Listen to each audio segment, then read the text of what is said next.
What is going on, YouTube? Roy from Spoiled Fish coming at you with another video. We're going to do Tankside Talk number 3. And it's going to be about my worst day in fish keeping. As usual, I'm going to start out by telling you a little bit about this tank. This is my big, he's retired now, but he was my big Jack Dempsey breeder male.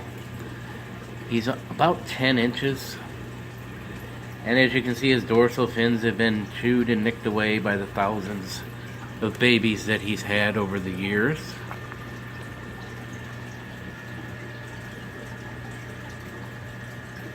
And he's a very good parent, actually. He will even take care of babies that aren't his own. If you look in the back there, you can see a tiny little convict swimming around back there that he has not touched, he's not eaten. And he won't. He will actually take flake from the top and he will chew it up and he'll go down there and spit it out where they're hiding behind that, because there's a few of them in there. That one's out running around, but there's a few of them back there. He'll take the flake and he'll chew it up and he'll spit it behind that pot for them to eat. But anyway, he's a pretty gorgeous fish. They have messed up his fins, but he is a good looking guy. And he's huge, he's humongous, he's got lots of color. He's not camera shy, as you can see. And his name is Jack. I guess that's kind of a generic name for Jack Dempsey, but that's his name. But anyway, my worst day in fish keeping, well, it was actually about a 3-day period that I had. It was when I first started getting serious into the fish room part of it. I started breeding a lot, and the reason I'm showing him is because some of his babies fell victim to this.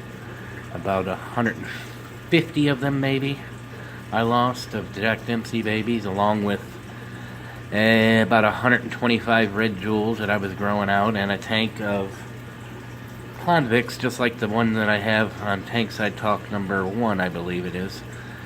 In my family of convicts, I lost a whole tank of those, and I lost it because I didn't know enough at the time when this happened. I've always kept fish, but not in the capacity that I was keeping them at that time. I was up to 50 tanks, and I started working 7 days a week and 10 hours a day, stuff like that. And I fell behind on water changes, and I had a tank of the Jacks because they got the heaviest bile load. I seen they weren't acting right the one day I came down, and I knew they were. I came down to do the water change, so I knew that it was in need. But they got sick. They got what they call mouth fungus, or the columnaris, I believe is how it's pronounced. And I didn't realize it at the time. When I saw, they were.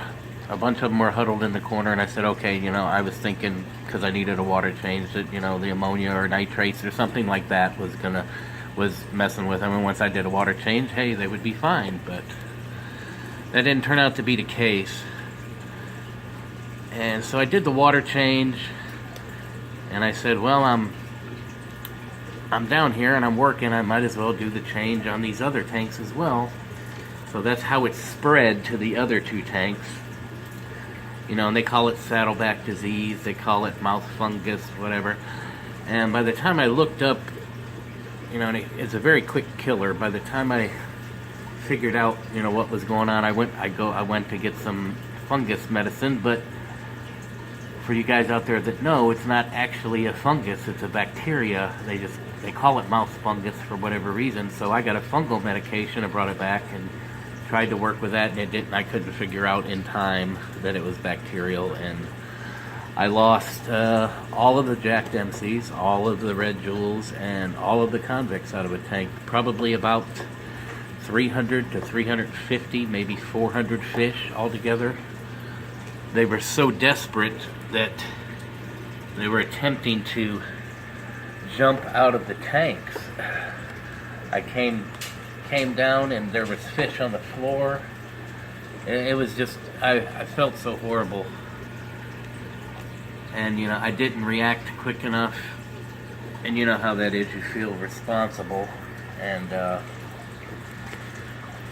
yeah, that was my worst day in fish keeping. Now if that happened now, I would know a lot better on what to do, and had I researched just a little more before running off to the pet store, I might have been able to save some, but it's a quick killer. Within 2.5 days, 350, 400 fish were gone. And there was nothing I could do but cry the blues over it, and I felt terrible, I really did, that they were feeling that bad. They were jumping out of the water to try to get away from it, and it still bugs me to think about it. But yeah, Hawaiian Peacock's worst day in fish keeping video got me thinking about I needed to do mine. Kind of didn't want to do it because it's kind of embarrassing. But I've learned since then, but still doesn't, that was a lot of fish. Lots of fish.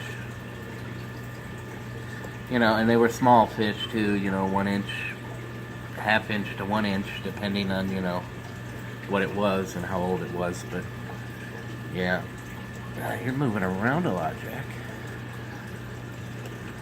But yeah, that is my worst day in fish keeping. If you got any questions about that, feel free to comment. I already know I'm a schmuck, so don't tell me that. But anyway, there it is, my worst day in fish keeping. So I guess this is a thing on the YouTubers. Everybody's doing a worst day. Mine was like a 2.5, 3 day period. But anyway, there it is. Like, comment, subscribe. Let me know what you think. And I will catch you next time. Bye.